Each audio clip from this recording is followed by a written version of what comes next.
Hello guys, and welcome back to the channel. So now guys, he speaks, the man of the hour, and he's speaking directly to the principal of the state that he is resident in and that he originates from.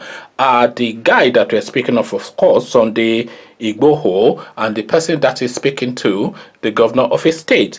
Guys, I bring you this while we are chasing herdsmen away. Sunday Igboho fires back at Governor Makinde. So Makinde, of course, now has been weighing down on this guy heavily to say that caution yourself or I will caution you. So he's threatening arrest. I think he has even issued the orders to have Sunday Igboho arrested, and really some sympathy for Makinde, of course, because this guy cannot be acting in this high profile a manner within his space, and he not take action to just show that is fair and balanced and is applying the law to everybody. You have to understand that Makinde is also moving against these Fulanis, but is using their metekons to flush them out. So he has to take a stance, and a stance he has taken, and Sunday Igboho fires back as again, while we are chasing herdsmen away, Sunday Igboho fires back at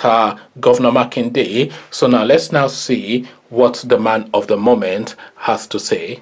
Sunday Adeyemo, a youth leader who is popularly known as Sunday Igboho, has explained why he wants Fulani herdsmen to leave Oyo State. Last week, Igboho led some youths to the Serikin Fulani of Oyo State, Saliu Abdul Kadir, to register their displeasure over the recent killings in the area. He blamed the attacks and kidnaps on herdsmen and gave them a 7-day ultimatum to vacate Oyo. Makinde, however, countered Igboho, saying his administration will not accept issuance of ultimatums for any group of persons to leave the state. However, Igboho ignored Makinde and stormed Ibarapa with the supporters on Friday to effect the eviction notice. Speaking with BBC Yoruba, Igboho said, "They are saying I am not in government and that I am meddling with what does not concern me.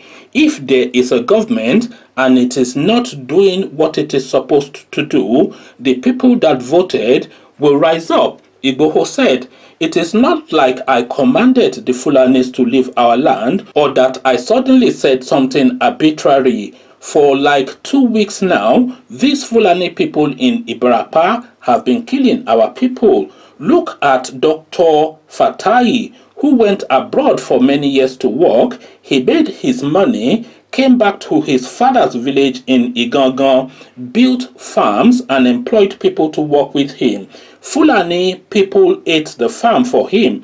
He approached the Seriki of the Fulanis that this ought not be, and they killed him there." So this is a story that repeats, of course, all over and entirely everywhere, because, and this is a fear also, by the way, of a lot of the southerners that are living in diaspora, because a lot of people feel that they have had enough and they want to gather what they have gathered and go back home and have this sort of impact that this example that Igboho is citing, don't have that sort of impact, go and have some farm on some settlement and mix with the elite of the society and oversight the children there and point them in the direction of education and just have your impact and take all of your learnings that you have learned wherever you have been to your own community and have it have an impact there. This is the life that everybody wants. This is the life that I want. There's nothing I would love more than to be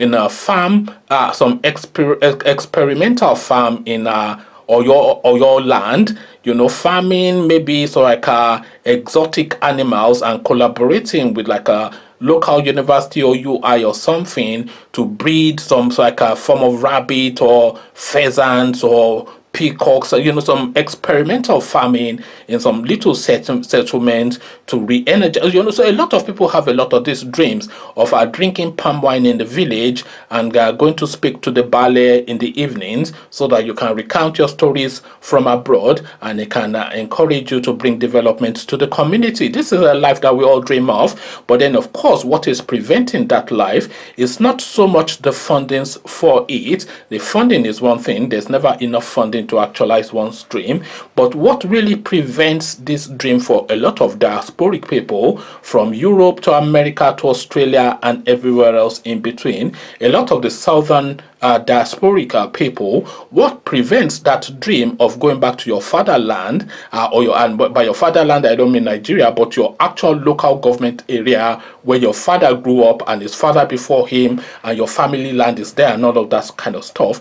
What is preventing a lot of people to actualize this romantic notion is this experience now that this guy is citing as an example of this guy now, a doctor who has been abroad, gathered all of the money that he can gather, gone to his own ancestral land in Igboho, built a farm, employed the people, the community leader, the Oba or the Bale, I don't know what they have there, is proud of him, and they're even looking to give him a chieftaincy title. He goes to his farm, he finds all these miscreants there, he has the sense not to confront them because of course he has already had plenty of stories of this sort of narrative. He goes to their Seriki to say this should not happen, and for the audacity, the impunity, the arrogance of asking them not to destroy his property, they killed him there and then. So this now is cause enough for this fight,